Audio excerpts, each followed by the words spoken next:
back to my channel and for another video. Thank you for my returning subscribers for returning, and hello everyone here, my name is Enquires Beauty.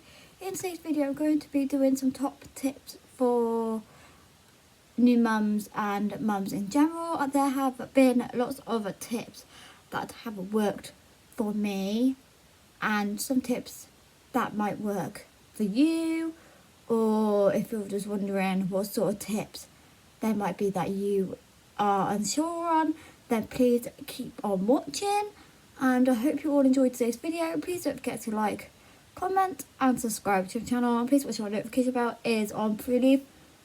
Let's go straight into the video. So I have written down some top tips that I use. Some of them I do use occasionally and so on. So the first one for a top tip is routine. Now we didn't really realise what a routine was when Arlo was a newborn.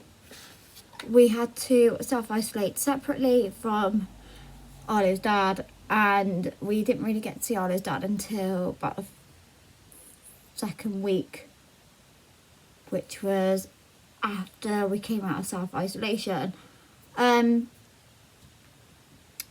But then once we came home, we tried working out his naps and his feeds and things like that. We started getting into a routine.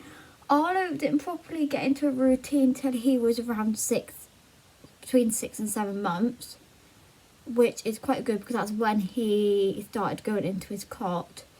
And we did dinner at 5, shower and bottle between about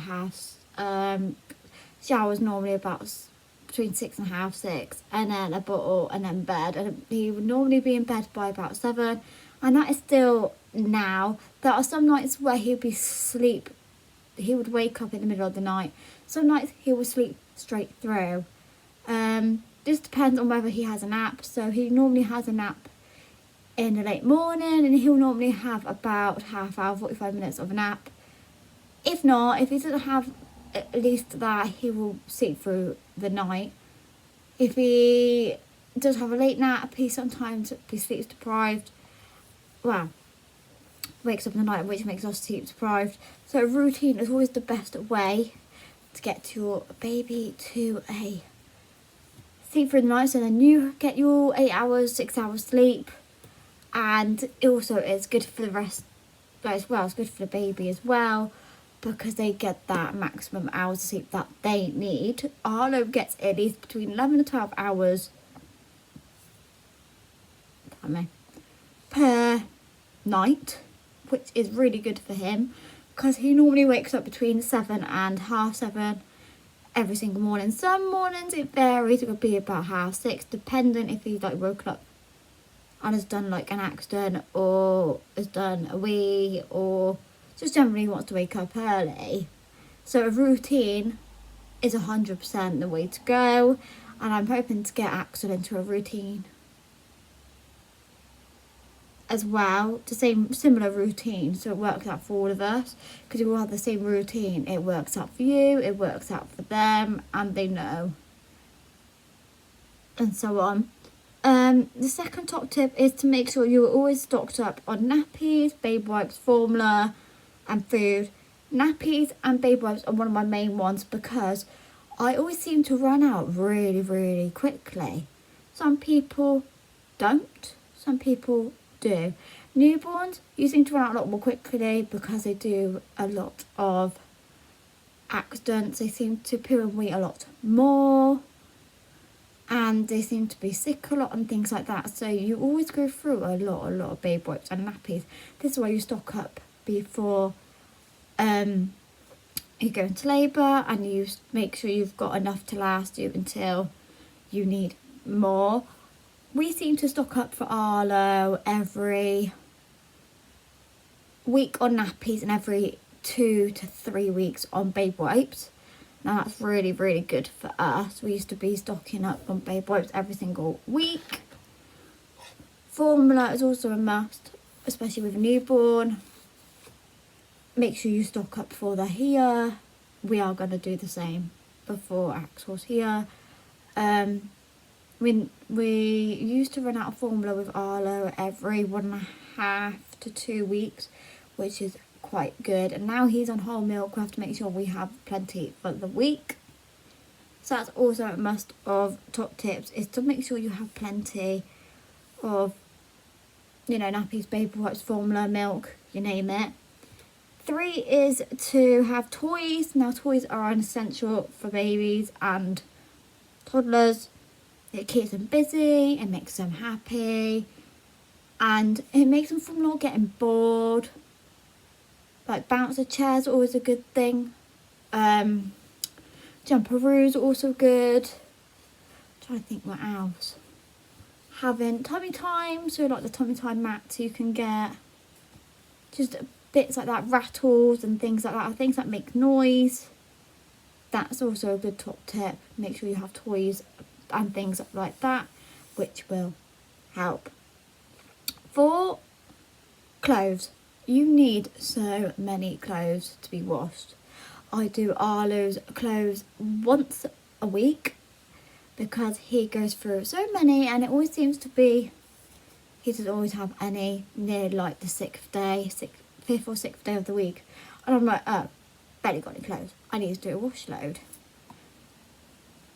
And with newborns, you seem to run out of them a lot more quicker because of the accidents, and because newborns go through clothes so quickly. They'll probably go for like 3-4 outfits a day, and they grow out of 0 to 3 months clothes really quickly, and then they're into like the next ones and so on. So you've got to make sure you have every single size of clothes that you can think of, from like newborn onwards. If they're toddlers, it varies for them, but you've got to make sure you have lots of clothes for them to be washed and brought as well. That's also another top tip.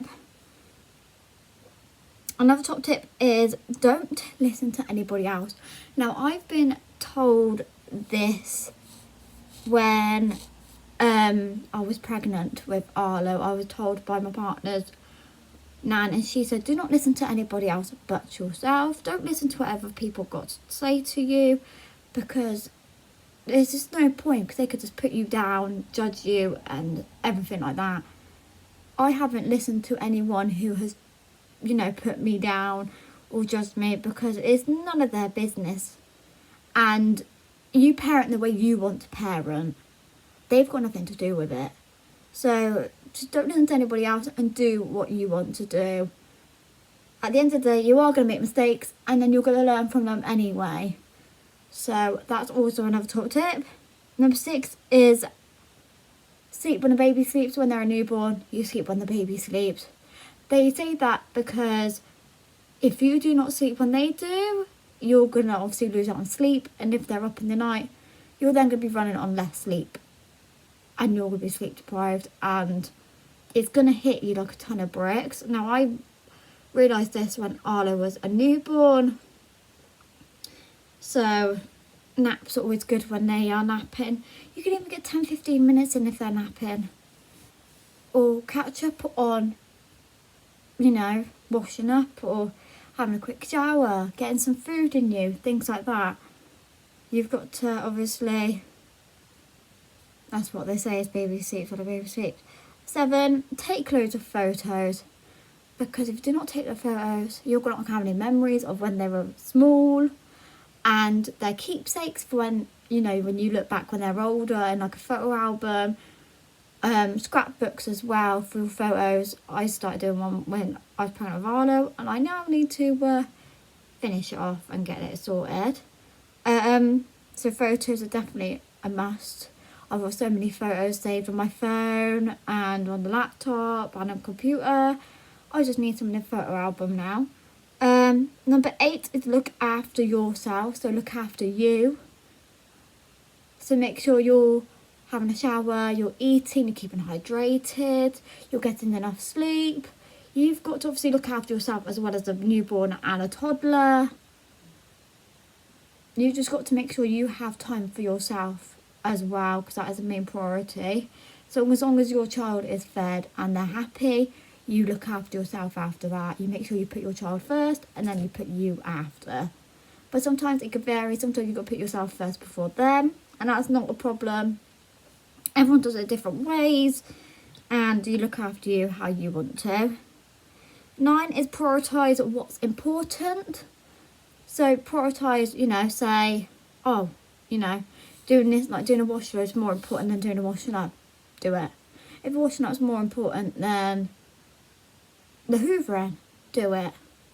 There's going to be more important jobs to do when there's a baby and a toddler around than there is beforehand.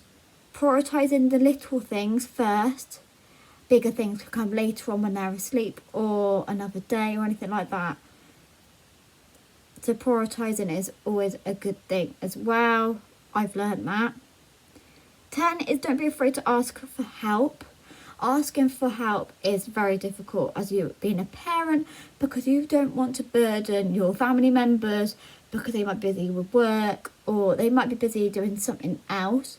So I used to be afraid of asking for help, but everyone used to say to me, if you need help, ask for it and you will get it.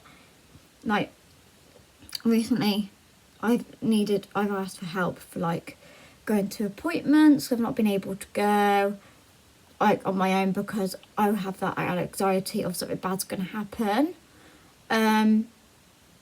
Asking for help when needing it for, like, say we need help like picking us up from food shopping because we've got too much. Asking for help because we need 5 minutes to do something and Arlo's in the way, or anything like little things like that. Recently obviously we've asked help like, well, obviously we've asked like if our parents want to have Arlo before his big brother's here, so they could obviously spend a bit more time with him before a new arrival comes, and then obviously they've got like 2 little ones to look after if we need them to. Like it's nice to have that sort of bond that makes sure that their first grandchild and isn't going to feel neglected or anything like that. So obviously sharing the love and everything like that. So just don't be afraid to ask if you need help. Like say, oh I can't, if you've had a C-section or you're struggling a bit or anything like that, just say, look, can you have, you know, whoever for like 5-10 minutes while I go for a shower, while I go and put a wash load on, while I go and get something to eat. Do it. Don't be afraid to ask, because if you don't ask, you don't get. And also, it's just an adult thing. Some adults just don't ask for help, some do. Sometimes if you're in a crisis, you need to. So that's also another one. Last but not least, make sure you have support around you. Now, support is one of the best things to ever have when you have kids, especially if you've got to go to appointments, if you're having to do an errand and you need someone to look after them for, like, you know, however long you need them for. Having support makes you feel like you have a family, how do you say it, a family circuit, I think that's the way to say it. Just having that sort of like family bond and support around you doesn't make you feel like you're a bad parent. It just gives you that sort of like, it lifts like a lot of stress off your shoulders and a lot of anxiety off your shoulders as well. So having support, I don't know what I'd do without my family or my partner's family for that matter. Ever since we've had Arlo, like we've had so much support ever since the beginning, and I don't know what I'd do without them, because they're still supporting us now through a lot of things, especially throughout this pregnancy. It's been a very different one compared to me being pregnant with Arlo. So support is a key top tip. So I hope you all enjoyed today's video. If you can think of any top tips, then please let me know in the comments down below, and I'll be sure to try them out. And I hope these top tips have helped you out or helped you understand what you may need to do, or just anything like that really. So I hope you all enjoyed today's video. Please don't forget to like, comment and subscribe to the channel. Please put your notification bell is on before you leave. I'll see you all soon for another video. Love to you all. Bye guys.